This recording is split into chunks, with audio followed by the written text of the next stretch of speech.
Hello, everybody. Welcome to Scotty B Show. Today, I got three stories for you. DOT launches first Philippine golf experience to boost sports tourism.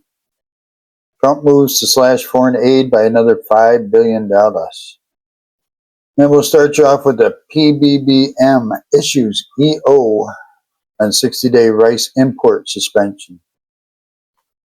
The President Fernando R. Marcos Jr. has issued Executive Order 93, ordering the Department of Agriculture to lead and monitor the implementation of the 60-day suspension of the importation of regular milled and well-milled rice. According to the order signed by Marcos on August 29, the suspension of rice imports will be from September 1st to October 30th, unless shortened or extended. The 60-day suspension does not cover specialty rice varieties not commonly produced by local farmers.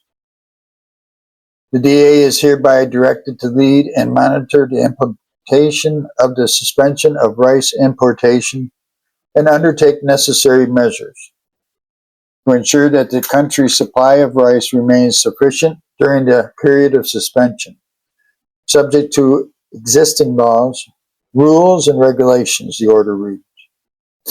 Under EO 93, the DA must work with the Department of Economy, Planning, and Development and the Department of Trade and Industry and submit comprehensive reports on domestic rice supply and prevailing market prices. The three agencies are required to convene within 30 days of the EO's effectively to assess its impact and recommend to the President whether to lift or extend the suspension. The period of suspension may be shortened or extended as many necessary upon the joint recommendations of the DA, DEP, DEV, and the DTI. For the purpose, the DA, DEP, DEV, and DTI shall convene within 30 days upon effectivity of this upon effectivity of this order to evaluate the effects of the suspension of importation on the supply and prices of rice in the country, and within 15 days therefrom submit a joint recommendation to the President through the Executive Secretary, it said. The new EO mandates the immediate assurance of the necessary guidelines that will be crafted by the DA in coordination with the Bureau of Customs and the DTI to ensure the effective implementation of the suspension order. The DA on August 8th attributed the sharp decline in prices of the country's stable to the strong local production of rice in early 2025 and the heavy arrival of imported rice in the previous months, driven by the reduced tariff rates. The DA recommended the suspension of the importation of regular milled and well-milled rice for 60 days, which will coincide with the peak of harvest season to enable the domestic market to absorb the local supply, stabilize prices, and help Filipino farmers sell their halay unhusked rice at a fair and reasonable price. The EO 93, which has made public on Saturday, takes effect immediately upon publication in the official Gazette or in a newspaper of general circulation. So hopefully this helps with everything, right? Keeps the prices a level playing field.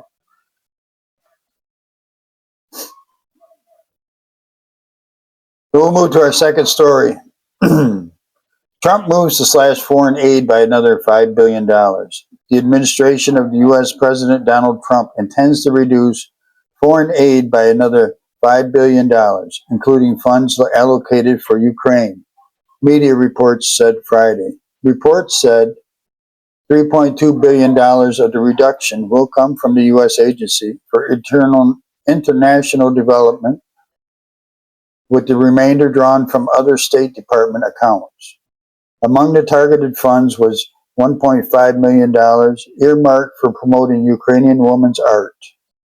The cuts also affect $24.6 million in climate change programs in Honduras, $3.9 million for LGBT initiatives in the former Yugoslavia and $2.7 million for the South African Democracy Support Fund, which the report said had supported platforms accused of inciting racial divisions. In addition, $838 million previously allocated to the United Nations peacekeeping operations in the Democratic Republic of the Congo and the Central African Republic will be withdrawn. That amount included $11 million for armored vehicles for Ugandan forces, $4 million for a training center in Zambia, and $3 million for barracks in Kazakh peacekeepers.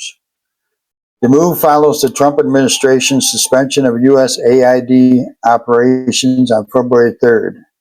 On March 10th, Secretary of State Marco Rubio, serving as interim head of the agency, announced that 83% of USAID programs had been terminated following a rev. Well, it just goes on. And we'll see what happens. Because this is the only time Trump can be president, and last time. We'll see what happens after this. DOT, on my third story, DOT launches first Philippine golf experience to boost sports tourism.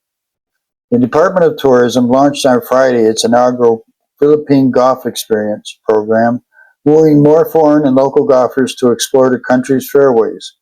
The launch, held at Moso Plus Golf Course, featured lessons and a tournament for diplomats, enthusiasts, and professional players. GolfX is an offshoot of the DOT's Philippine Experience program, designed to position the Philippines as the region's next premier golf destination. Tourism, after all, is not only about how many people have arrived, but rather about how many livelihoods it sustains, how many enterprises it strengthens, and how deep the pride of place it nurtures across our communities, Tourism Secretary Cristina Fresco said during the launch.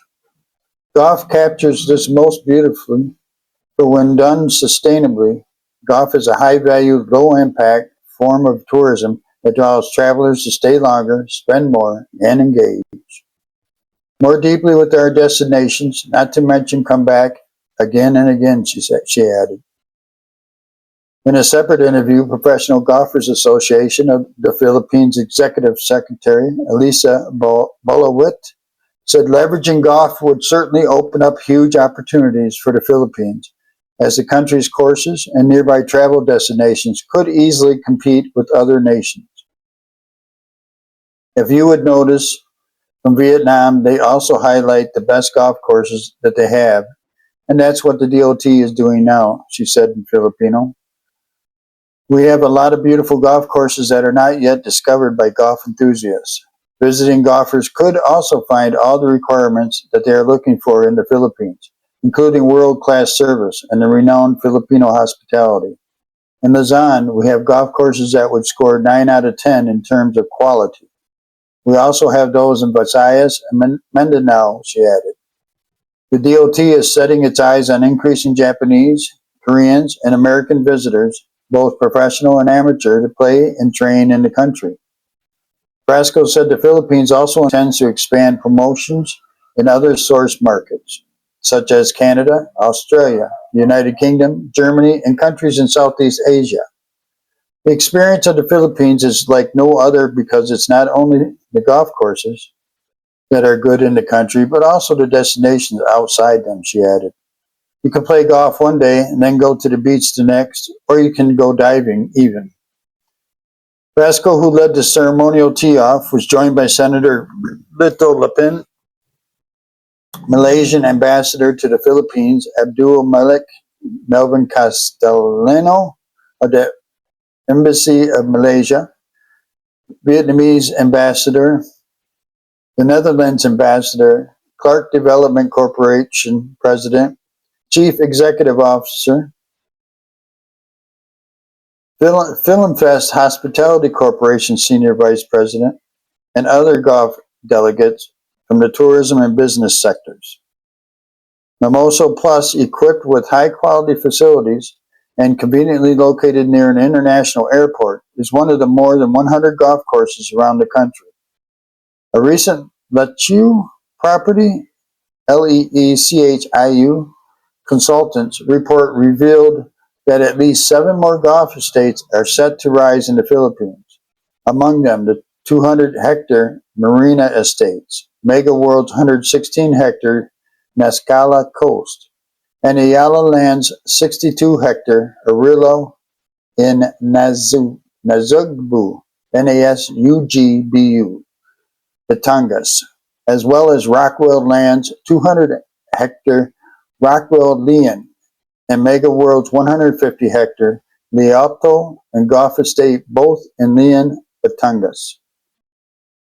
Sounds interesting. I like to golf. I'm not very good at it, so I'm not going to spend a whole lot of money to go golfing. So I think golf courses always got to find that nurture where you, not the high class people, but also the middle class, lower class, whatever you want to call us, can also go out and golf. Hopefully they do that here and not make them all too rich for us to go golfing. Because it is an enjoyable. I like going out there once in a while. I enjoy it. All right, thanks for listening, guys. Come on back and see me. Sorry I had to take some time off. We had some things to do here. We'll see you tomorrow, hopefully. God bless y'all. Have a great day, great night, whatever the case may be. See you next time on the Scotty B Show.